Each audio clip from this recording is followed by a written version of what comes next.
नमस्कार, 24 के ताजा तरीन अंक के साथ में शैलेंद्र। सबसे पहले प्रमुख खबर। नसबंदी के दौरान कुत्ते की गई जान, पालकों ने मचाया वेटनरी हॉस्पिटल में हंगामा।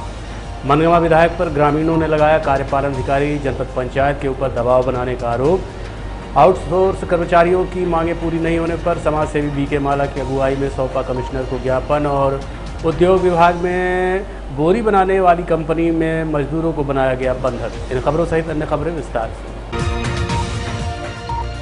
रीवा के वेटनरी अस्पताल में कुत्ते की नसबंदी के दौरान कुत्ते की मौत हो जाने का अजीबोगरीब मामला प्रकाश में आया है। देश की बढ़ती आबादी को लेकर सरकार द्वारा मनुष्यों के लिए नसबंदी कराने को प्रोत्साहित किया जाता है और उसके लिए पैसे भी दिए जाते हैं। उसके बावजूद भी लोग नसबंदी नहीं कराते। वहीं कुछ ऐसे भी लोग हैं जो अपने पालतू जानवरों को भी लेकर जागरूक रहते हैं। ऐसी एक घटना आज देखने को मिली। जी हाँ, आज रीवा के वेटनरी अस्पताल में उस समय हंगामे की स्थिति बन गई जब ऑपरेशन के दौरान एक कुत्ते की मौत हो गई। इसके बाद कुत्ते के पालकों ने हंगामा मचा दिया। उनका कहना है कि चिकित्सकों से सही इलाज करते ही नहीं आता, जिसकी वजह से उनके डॉगी की जान चली गई। देखा जाए तो मामला कुछ अजीबोगरीब ज़रूर है, लेकिन जो लोग अपने जानवरों को पालते हैं और उनका ख्याल रखते हैं, उनके लिए वाकई ये दुख की बात है। वहीं एक और जहां कुत्ते की मालकिन अपनी बात बताते हुए दुखी दिख रही थी, तो डॉक्टर प्रिया काफ़ी डरी हुई लग रही थी। मामले को लेकर डॉक्टर प्रिया और कुत्ते की मालकिन मांडवी सिंह ने बताया। आप यहाँ किस लिए आई क्या है? मेरे डॉग का नसबंदी करवाना था। उसको कोई बीमारी नहीं थी, उसको बस न्यूट्रल करवाना था। तो नसबंदी के लिए डॉक्टर ने मेरे से बोला था आज सुबह आने के लिए। उन्होंने मेरे को पूरे दवाई की एक लिस्ट दी थी जो मुझे यहाँ लेके आनी थी। उसमें सब था। मैंने डॉक्टर को फ़ोटो भी भेजी थी हर दवाई की कि ये चीज़ें हैं। तो उन्होंने मेरे से बोला था इधर लाने के लिए। फिर यहाँ लाए तो उन्होंने 2 इंजेक्शन लगाए, एनेस्थीसिया के कह रहे हैं। फिर मेरे डॉग को उल्टी हुई, मेरे सामने हुई। मुझे पता नहीं, मैंने डॉक्टरी पढ़ाई नहीं करी कैसे होता है, नॉर्मल है नहीं है। ये हुई, उसके बाद ये लोग उसको अंदर लेके चले गए। नसबंदी थी, माइनर ऑपरेशन था। और उसके बाद से वो वहाँ से आए हैं, वहाँ से ऑपरेशन इन्होंने करा है। इसको स्ट्रेचर पे इन्होंने वापस बाहर निकाला है और मेरे को दिखाया कि ये है। और उतने में मैंने नोटिस कर लिया था कि उसका जहाँ पे उन्होंने सुई लगाया है ना, वो यहाँ पे सूजा हुआ था। मैंने नोटिस करा, फिर उन्होंने बोला किसी को हटाने के लिए। मैंने ये भी नोटिस करा उस दौरान कि वो सांस नहीं ले रहा है। फिर जब मैंने बताया कि सांस नहीं ले रहा है, तब ये लोग वापस अंदर लेके गए और इन्होंने जो सर्टिफिकेट है उसमें लिखा है कि recovered and successfully moved out. He did not recover. इन्होंने, मुझे लगता है बीच ऑपरेशन में इनको समझ में आ गया होगा कि दिक्कत है, तो इन्होंने जानबूझ के बस दिखाने के लिए कि कहने के लिए हो जाए कि सही था, इन्होंने जानबूझ के बाहर निकाला फिर अंदर लेके गए। नेग्लिजेंस हुई क्योंकि माइनर ऑपरेशन था, ये लाइफ थ्रेटनिंग नहीं होता है। किसकी लापरवाही मान रही हैं? किसकी लापरवाही मान रही हैं? जी, किसकी लापरवाही मान रही हैं? ये डॉक्टर्स, एक प्रिया मैम है, एक धर्मेंद्र कुमार लिखा हुआ है कि वो अंदर थे, लेकिन मैंने प्रिया मैम से बात करी थी। कॉज ऑफ डेथ भी नहीं लिख रहा। कॉज ऑफ डेथ भी नहीं लिख रही, इनको खुद जानकारी। मैं कह रही हूँ उसको कोई बीमारी नहीं थी। ये जो डेथ हुई है ये नेग्लिजेंस है। ये लोग काम करने के लायक नहीं हैं। और ये एक कंप्लेंट शायद से आपके पास पहुँची होगी। बहुत कंप्लेंट ऐसी है जो नहीं पहुँचती होगी क्योंकि किसी के पास सोर्स नहीं है। यहाँ पे जब ये लोग नहीं है केपेबल, क्षमता जब नहीं रखते तो इनको ये नहीं करना चाहिए। हमारे सदस्य क्या है और जितना हल्के में ले रहे हैं कि हमको भी बड़ा दुख होता है हमारा, ऐसा ऐसा नहीं, इनको कोई दुख नहीं हो रहा है। इनके लिए काम है।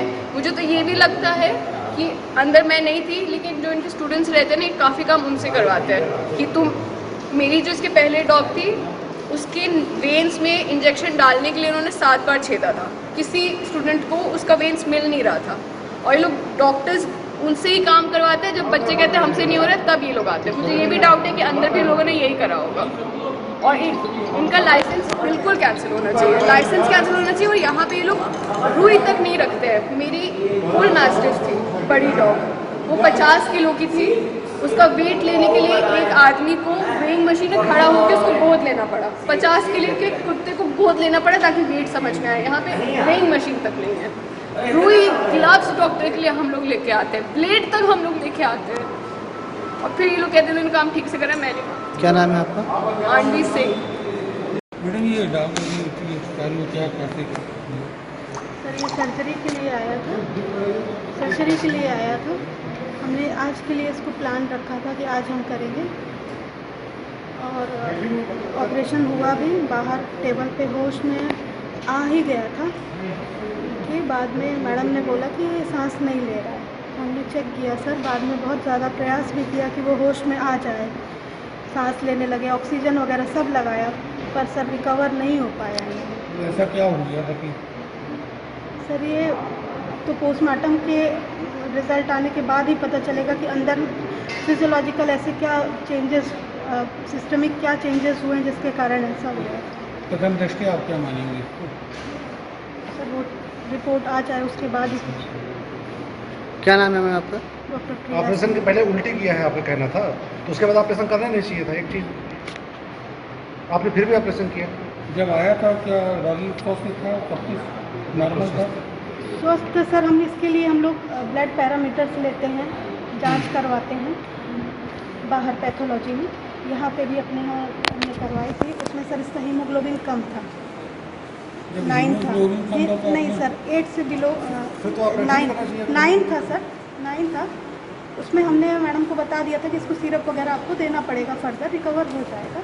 रिकवरी ही हो गई ऑपरेशन थी टेबल सर। पे इनका कहना है कि उसको उल्टी हुई थी, उसके बाद नहीं इन्होंने नहीं, ऑपरेशन किया। ऑपरेशन टेबल पे नहीं हुई सर, नहीं हुआ ऑपरेशन है। से पहले ऑपरेशन नहीं सर, वॉमिटिंग नहीं हुआ है, हुआ ऐसा है, कुछ मैंने नहीं देखा है। है। अरे खुद ही बता रही थी अभी कि ऑपरेशन का रीवा कलेक्टर प्रतिभा पाल ने नोडल अधिकारियों को आयोग के निर्देशानुसार निर्वाचन संबंधी व्यवस्थाएं करने के निर्देश दिए हैं। रीवा विधानसभा निर्वाचन के लिए तैनात नोडल अधिकारियों के कार्य की समीक्षा बैठक कलेक्ट्रेट के मोहन सभागार में आयोजित की गई। बैठक में कलेक्टर एवं जिला निर्वाचन अधिकारी प्रतिभा पाल ने कहा कि सभी नोडल अधिकारी अपने कार्य से जुड़े निर्वाचन आयोग के निर्देशों को भलीभांति अध्ययन कर लें। उन निर्देशों के अनुरूप अधिकारियों और कर्मचारियों की तैनाती के आदेश निर्वाचन कार्यालय से जारी कराएं। इन्हें भलीभांति प्रशिक्षण दें। उप जिला निर्वाचन अधिकारी सभी नोडल अधिकारियों को उनसे जुड़े कार्यों की निर्देश पुस्तिका तत्काल उपलब्ध कराएं। चुनाव के प्रशिक्षण के समय सारणी निर्धारित कर दी गई है। पूरी गंभीरता के साथ चुनाव का प्रशिक्षण संपन्न कराएं।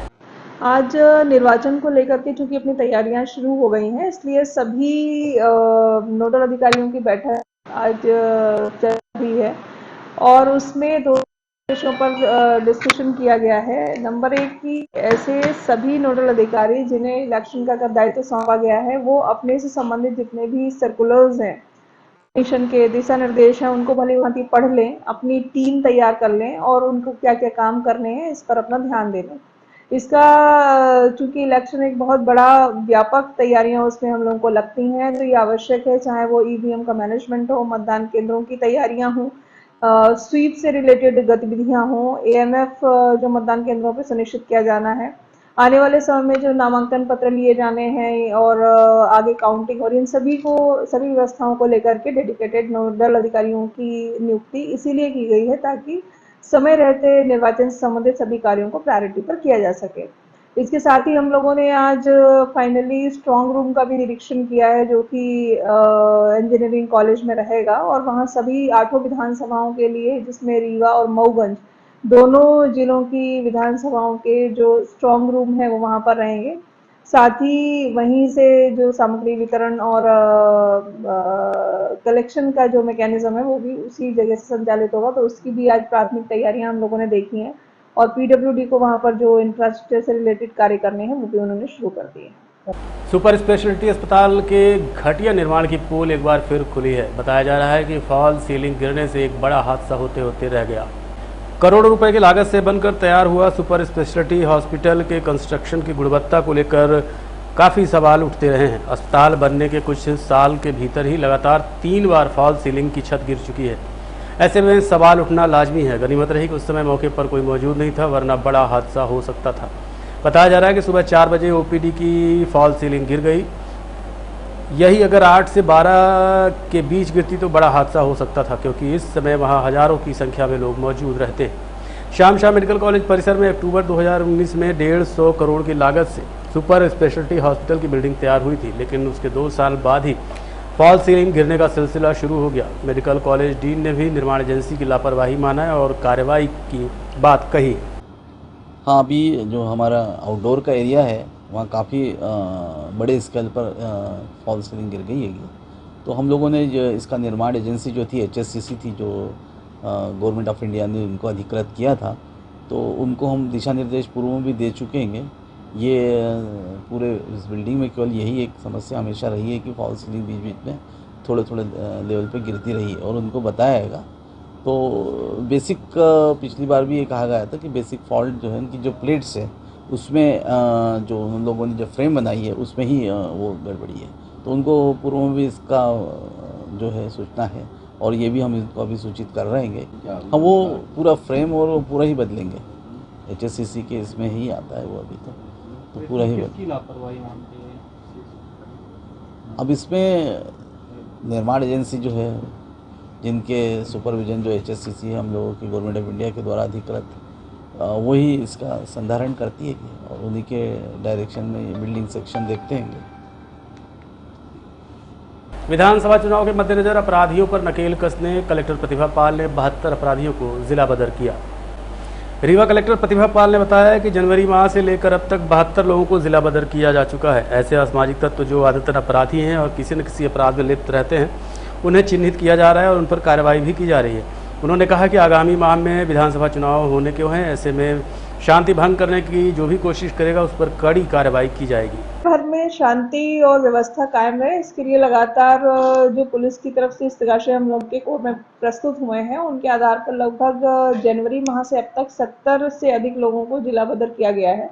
और ऐसे असामाजिक तत्व जिनकी वजह से जो लगातार हैबिचुअल ऑफेंडर्स हैं, जो आदतन अपराधी हैं, आसपास किसी न किसी अपराध में लिप्त रहते हैं, ऐसे लोगों का चिन्हांकन करके और अब लगातार इन पर और कड़ी नज़र रखी जा रही है क्योंकि आने वाले विधानसभा निर्वाचन की तारीखें भी नज़दीक आ रही हैं। इसलिए ऐसे लोगों का चिन्हांकन और तेजी से किया जा रहा है और कोई भी ऐसे लोग जो लोक शांति को भंग करने की कोशिश करेंगे ऐसे लोगों के खिलाफ हम लोग कड़ी कार्रवाई करेंगे। अभी तक कितने जिला बदर की कार्रवाई? अभी तक टोटल लगभग 72 जिला बदर की कार्रवाई इस पूरे साल भर में हुई है। इसके पहले भी आपने कर चुका है कार्रवाई जिला बदर? जिला बदर की कार्रवाइयाँ लगातार चलती रहती हैं। जिस तरीके से आइडेंटिफिकेशन होता है और इस तरह से हम लोगों को प्राप्त होते हैं उन पर हम लोग कार्रवाई। रीवा के औद्योगिक क्षेत्र कहे जाने वाले उद्योग बिहार में लेबरों को बंधक बनाने का सनसनीखेज मामला प्रकाश में आया है। बताया जा रहा है कि हेल्पलाइन नंबर 112 में बीती रात उद्योग बिहार के एक फैक्ट्री से फ़ोन किया गया कि 2 दर्जन से अधिक श्रमिकों को बंधक बनाकर काम कराया जा रहा है।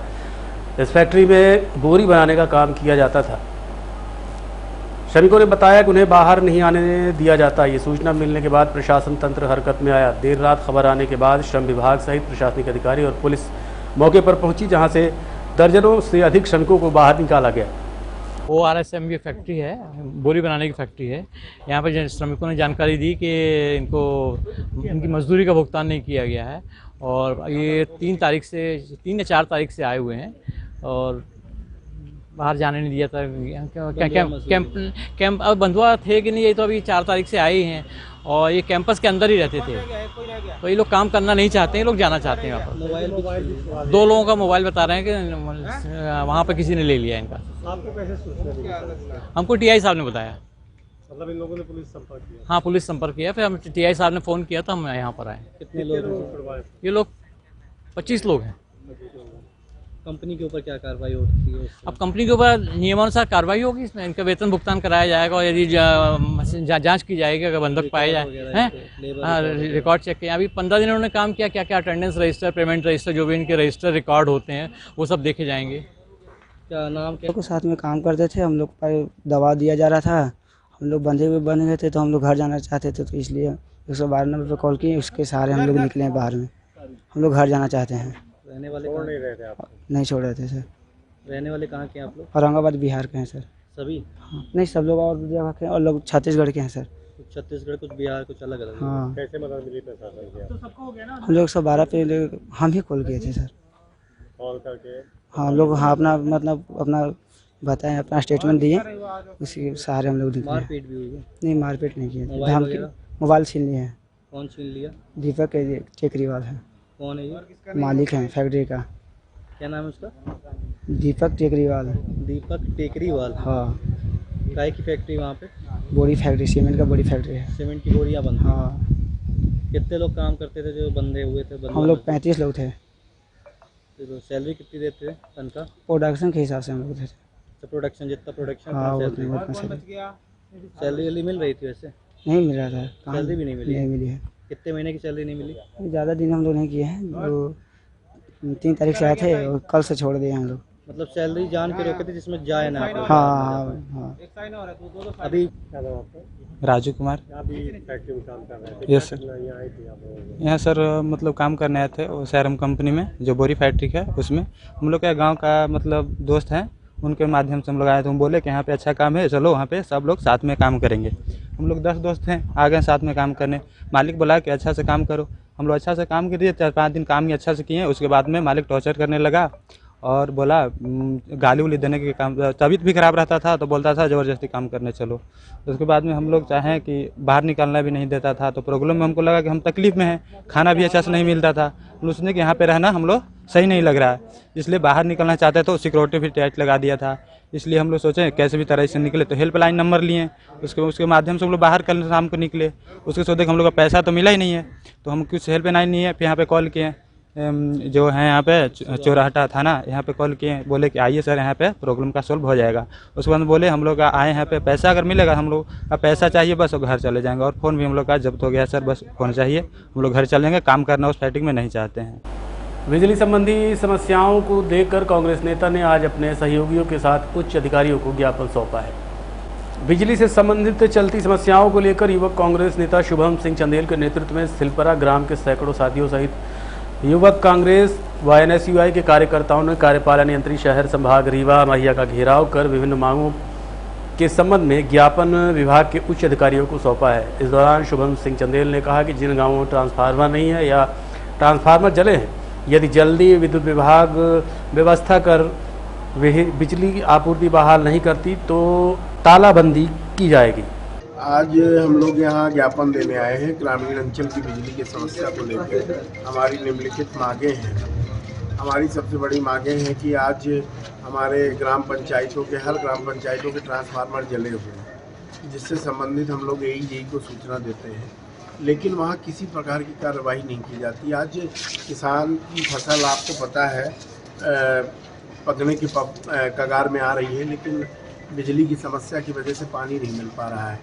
भगवान का ऊपर से पानी आपको पता है किस तरह गिरा रहा है, और लाइट के दम पर पूरे किसानों ने खेती की है, लेकिन फिर भी वो आज इस परेशानी से जूझ रहे हैं क्योंकि ट्रांसफार्मर ही नहीं है। बहुत जगह जहाँ हैं वहाँ जल गए हैं, लेकिन उसको बदले नहीं जा रहे हैं। बहुत सारी स्थिति ये है कि खंबे लगे हैं लेकिन तार नहीं है, और तार है तो वो बांस में लगा हुआ है, वहाँ खंबे नहीं हैं।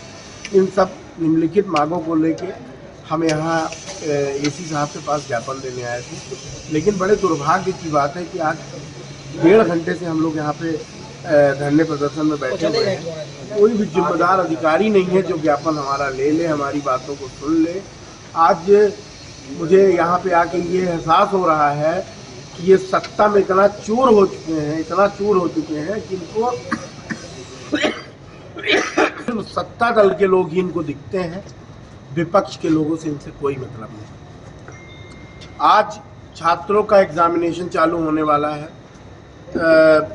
किसानों की समस्या हमने आपको बताई है, हर चीज़ में बिजली की आवश्यकता है, लेकिन कोई जिम्मेदार हमारे ग्रामीण अंचलों में तो भाई साहब ये समस्या है कि लाइनमैन आज की डेट में AEJ के दलाल बने हुए हैं। उनको लाइन से कोई मतलब नहीं है, उनको सिर्फ वसूली करने से मतलब है, चाहे गांव में अंधकार रहे। अगर रात में 9 बजे 10 बजे लाइट चली गई तो सवेरे 10 बजे तक कोई बनाने वाला नहीं। इन्हीं सब मांगों। कांग्रेस पार्टी जिंदाबाद, जिंदाबाद, जिंदाबाद। अनिच्छड़ यंत्री हाय हाय, अनिच्छड़ यंत्री हाय हाय, अनिच्छड़। सराफा बाजार में आज इनकम टैक्स की रेट की वजह से सराफा कारोबारी इधर उधर बगले झांकते नजर आए। आपको याद दिला दें कि बीते दिनों समान थाना क्षेत्र अंतर्गत 70 लाख रुपए नकद चोरी की शिकायत मामले में इनकम टैक्स डिपार्टमेंट को शंका हुई थी, जिसके बाद आयकर विभाग के डिप्टी डायरेक्टर से लेकर असिस्टेंट डायरेक्टर जैसे अधिकारियों की टीम आज सराफा बाजार को खंगाल रही थी। दस्तावेज आज की जाँच की गई। लिखा पढ़ी में आवश्यक से ज़्यादा स्टॉक मिला है। घर और दुकान दोनों जगह व्यापारियों के यहाँ कार्रवाई चालू रही। सूत्रों की माने तो सामान्य रूप से अपने कारोबार में इतना टर्नओवर दिखाया गया है, जबकि अधिक माल होने की खबर सामने आई है। जांच पूरी होने पर करोड़ों के टैक्स की चोरी का खुलासा हो सकता है। रहिए रीवा 24 न्यूज़। मिलते हैं छोटे से ब्रेक के बाद। Pentium point group of institutions, a key to success. जी हाँ, Pentium point group of institutions जहां पर आपको मिलते हैं BA LLB 5 year full time programme, LLB 3 year full time programme bar council of India से मान्यता प्राप्त हैं। MBA के 2 year full time programme AICTE New Delhi से मान्यता प्राप्त हैं। पेंटियम पॉइंट टेक्निकल कॉलेज में स्नातक व स्नातकोत्तर के सभी पाठ्यक्रम संचालित हैं, जिनमें प्रवेश प्रारंभ है। हमारा कॉलेज कोड है P500। याद रखिए, सामान्य वर्ग BPL कार्ड धारकों को शिक्षण शुल्क में छूट व SC/ST OBC छात्रों को मध्य प्रदेश शासन के नियमानुसार छात्रवृत्ति। आप संपर्क कर सकते हैं हमारे हेड ऑफिस में, जो है हेडगेवार नगर रेडियो कॉलोनी के सामने रीवा, और कॉलेज कैंपस में जो है करहिया सिमरिया रोड और हरदी सिमरिया रोड रीवा में। अधिक जानकारी के लिए हमारे फोन नंबर पर संपर्क कर सकते हैं। हमारा फोन नंबर है 07662438035। मोबाइल नंबर पर भी संपर्क किया जा सकता है, जो है 9992084339।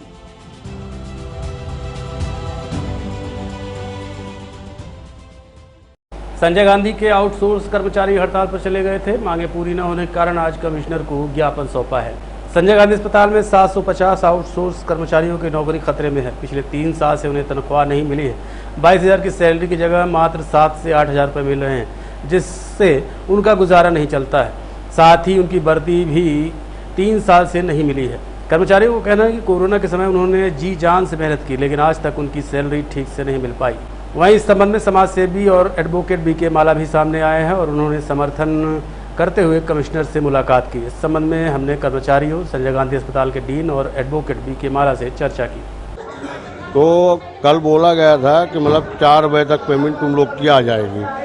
अभी 12 बज रहे हैं, अभी तक कोई पेमेंट नहीं आई। और अब यहाँ बुलाए थे हम लोग के लिए समझौता के लिए, जो पुराने मतलब 22,000 में इनको पेमेंट मिल रही है रिलीज, तो उसमें से 8,000 तनख्वाह हम लोग को मिल रही है। अभी आप कार्यालय के अंदर गए थे तो 22,000 की रिलीज हो रही है। हम लोग को 8,000 रुपये दिया जा रहा है। और सरकारी फंड बता के कि तुम्हारा इसमें जाता है, तुम्हारा हर कर्मचारी हाँ 8,000 मिलता है, वो भी अभी नहीं मिला है। 3 साल से अब 3 साल से हम लोग के साथ ऐसा हो रहा है। वर्दी का पैसा काटते हैं, वर्दी अभी हम लोग को 3 साल से वर्दी नहीं मिली। अरे जवाबदारी अब कौन ले रहा है? कोई ले नहीं रहा है जवाबदारी। हाइट के अधिकारी ने कल बात किया, बात करके फिर उन्होंने भी उठ के झोला लेके अपना चला गया। उनमें कोई बोला 8,000 में करना हो करो, नहीं भाई अभी कुछ नहीं बोला ना। UDS के ऊपर है वो। UDS वाले क्या बोल रहे हैं? हाइट वाले जाने। हमारे पास पैसा नहीं आया तो हम कहाँ से दें? सब एक दूसरे को कर रहे हैं। इसमें हम लोग जो डिमांड थी कि इनको टाइमली इनकी सैलरी जो होती है, जो कि कलेक्टर रेट पे निर्धारित होती है, कि हम आउटसोर्स एजेंसी के द्वारा इनको प्रदान करते हैं। तो इनकी पहली डिमांड ये रहती है कि समय पे इनकी सैलरी मिल जाए। तो हम लोगों ने हाइट्स और जो उन्होंने UDS को आउटसोर्स कर रखा है, इनको निर्देश भी जारी किए हैं और उनसे लिखित में भी हम लोगों ने लिया है कि जो टाइम टू टाइम इनको जो इनकी अटेंडेंस बनती है उसके अकॉर्डिंगली इनका सैलरी का जो समय है उस पर दे दिया जाए। तो एक इनकी ये डिमांड है। दूसरा इनका जो है पेड लीव का है कि अगर वो किसी वजह से कार्य पर ना आ सके तो ये लोगों का एब्सेंट कहलाता है। जैसे गवर्नमेंट एम्प्लॉई है तो उनका छुट्टियों का वो प्रावधान रहता है, कैजुअल लीव है, फिक्स रहती है, मेडिकल है, तो इस तरह का उनका एक प्रावधान होता है। लेकिन ये आउटसोर्स एजेंसी के द्वारा होता है, तो ये सब चीज़ों का निर्धारण उसमें नहीं किया जा सकता है। तो वो एक इनकी एक डिमांड है। और जहाँ तक के सैलरी का सवाल है, हम लोगों ने शासन स्तर पर कोशिश की है कि इनका जल्द से जल्द टाइम पे सैलरी आ जाए, ताकि हम लोग हाइट्स को दे दें और हाइट्स जो है UDS के थ्रू इन लोगों ज्ञापन सौंपा है। क्या है प्रमुख मांगे? क्या देखिए, आउटसोर्स के ये स्वास्थ्य विभाग के सभी कर्मचारी हैं, जो एक सभी प्रतिनिधिमंडल आज आयुक्त महोदय रीवा संभाग रीवा को शासक ज्ञापन सौंप रहे हैं। कि संजय गांधी में विषम परिस्थितियों में आउटसोर्स के कर्मचारी 24 घंटे काम करते हैं, जो टाइम टेबल है। तो जो पेटी कॉन्ट्रैक्टर, पेटी पे पेटी कॉन्ट्रैक्टर यहाँ उनको काम दिया गया है और वो इनका लगातार शोषण कर रहे हैं। मध्य प्रदेश हेल्थ डिपार्टमेंट के जो रेगुलेशन है वो फुलफिल नहीं कर रहे हैं, इसलिए कि जो इनके साथ लगातार अन्याय हो रहा है, संजय गांधी में डीन सुपरिटेंडेंट के द्वारा इनका शोषण किया जा रहा है। जब ये अपने राइट्स की मांग करते हैं, अपने अधिकारों की बात करते हैं, तो इनको अपमान किया जाता है, इनको हटाया जाता है, इनको निकालने की धमकी दी जाती है। आउटसोर्स कर्मचारी कंधे से कंधे मिला के कोविड में इन्होंने काम किया है। इन्होंने जनता की कोई भी समस्याएं होती हैं, मरीजों के साथ कोई समस्याएं होती, बेहिचक ये सुबह जिनकी जो टाइम टेबल के अनुसार काम कर रहे हैं, ये वर्ग, मजहब, संप्रदाय, वर्ग नहीं देखते, उसके बाद काम कर रहे हैं। कमिश्नर साहब के प्रतिनिधि से आपकी क्या बात हुई? आज उनसे आश्वासन उन्होंने दिया है कि जब हमने अपनी मांग रखी है, लिखित मांग रखी है, लिखित मांग में हमने कहा है कि बैंक खातों में सीधे इनके पेमेंट होना चाहिए। जो मध्य प्रदेश हेल्थ डिपार्टमेंट के रेगुलेशन में है कि इनके खाते में राशि जानी चाहिए, जो भी इनकी रेगुलेशन में 18,000, 25,000, 26,000 जो भी राशि आती है वो सब इनके खाते में जानी चाहिए। इनके खिलाफ कोई एलिगेशन आते हैं तो उसकी एक जांच कमेटी बनाई जानी चाहिए। इनको सीधे तौर से निकाला नहीं जाना चाहिए। हर वर्ष जैसे हटा दिया जाता है कि आप कर्मचारी नहीं हो, हट जाओ यहाँ से, इस प्रकार की भाषा का प्रयोग नहीं होगा। इनके खिलाफ अपमानजनक शब्दों का प्रयोग नहीं होगा और जो मध्य प्रदेश शासन हेल्थ डिपार्टमेंट के रेगुलेशन उनको फुलफिल करना होगा। ये कर्मचारी काम करते हैं, इनको जो भी पारितोषिक है, रिम्यूनरेशन है, अन्य फैसिलिटी, अन्य सुविधाएं हैं, इनके भी माता पिता हैं, इनके साथ कोई दुर्घटनाएं हो जाती हैं, वो सुविधाएं कौन उपलब्ध कराएगा? एज ए कर्मचारी के रूप में ये भी काम करते हैं। इनको टीएडीए, अन्न भत्ता भी इनको मिलना चाहिए। इनको भी मध्य प्रदेश शासन के अन्य कर्मचारियों की तरह रेगुलेशन की पात्रता होनी चाहिए। ये हमारे बीच में कई माताएं बहनें भी काम कर रही हैं, छोटी छोटी पदों में भी काम कर रही हैं। तो ऐसे काम करने वाले कर्मचारियों को मध्य प्रदेश सरकार के रेगुलेशन को पालन होना चाहिए। उन्होंने आश्वासन दिया है कि इस आपके ज्ञापन पर हम कार्रवाई करेंगे, विचार करेंगे और निश्चित तौर से डीन और वो सुपरिटेंडेंट से बात करेंगे और क्या समस्याएं उसको रखेंगे। और आप लोग भी कमिश्नर साहब के प्रतिनिधिमंडल से एक दिन मुलाकात करिए, समस्याओं का समाधान होगा। रीवा 24 न्यूज, मिलते हैं छोटे से ब्रेक के बाद। हड्डी जोड़ एवं रीढ़ रोग तथा स्त्री रोग एवं प्रसूति रोग का इलाज एक ही छत के नीचे। विघ्नहर्ता hospital and trauma centre, hotel landmark के पास, रतहरा, रीवा। डॉक्टर संतोष सोनी, पूर्व चिकित्सक, बॉम्बे हॉस्पिटल, मुंबई। हड्डी जोड़ एवं रीढ़ रोग विशेषज्ञ, छोटे चीरे एवं दूरबीन विधि द्वारा हाथ तथा पैर की हड्डियों का ऑपरेशन। गठियाबात, जटिल एवं बिगड़े हुए फ्रैक्चर का बेहतर इलाज करते हैं डॉक्टर संतोष सोनी। विघ्नहर्ता हॉस्पिटल ट्रॉमा सेंटर में ही स्त्री एवं प्रसूत रोग विशेषज्ञ डॉक्टर शैलजा सोनी भी उपलब्ध हैं, जिनकी देखरेख में नॉर्मल डिलीवरी, सिजेरियन ऑपरेशन एवं बच्चेदानी से संबंधित ऑपरेशन की बेहतर सुविधा। संतानहीन दंपत्ति तत्काल संपर्क करें। विघ्नहर्ता hospital and trauma centre, hotel landmark के पास, रतहरा, रीवा। सुविधाजनक एवं सफल इलाज हेतु आज ही संपर्क करें। विघ्नहर्ता hospital and trauma centre, hotel landmark के पास, रतहरा, रीवा। मोबाइल नंबर 7828781983 अथवा 8462956774 पर।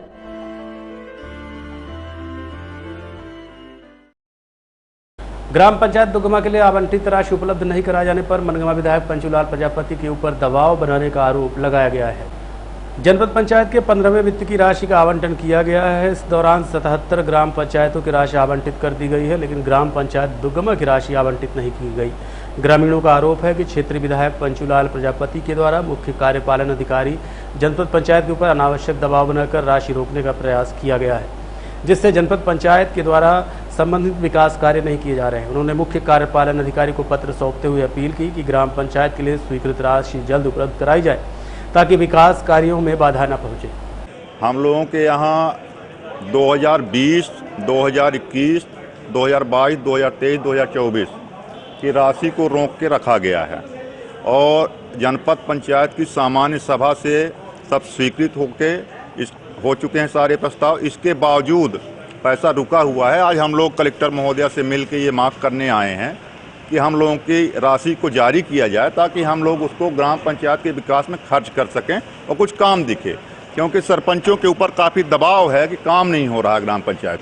देखिए, ये पंचायती राज की व्यवस्था में ये अपने महात्मा गांधी जी की सोच थी और एक बहुत पवित्र ये अपनी पंचायती राज संस्था है और गांव की आवाज़ और गांव की जनता और गांव के विकास का ये पंचायती राज मंदिर है। एक पवित्र मंदिर है। उस पवित्र मंदिर के ये सरपंच साथी सब पुजारी हैं और इनको आए दिन लगा रहता है कि किस तरह से हम गांव का विकास करें और गांव का काम हो। जनता जनार्दन जो जिम्मेदारी हमको सौंपी है वो जिम्मेदारी का निर्वहन करें।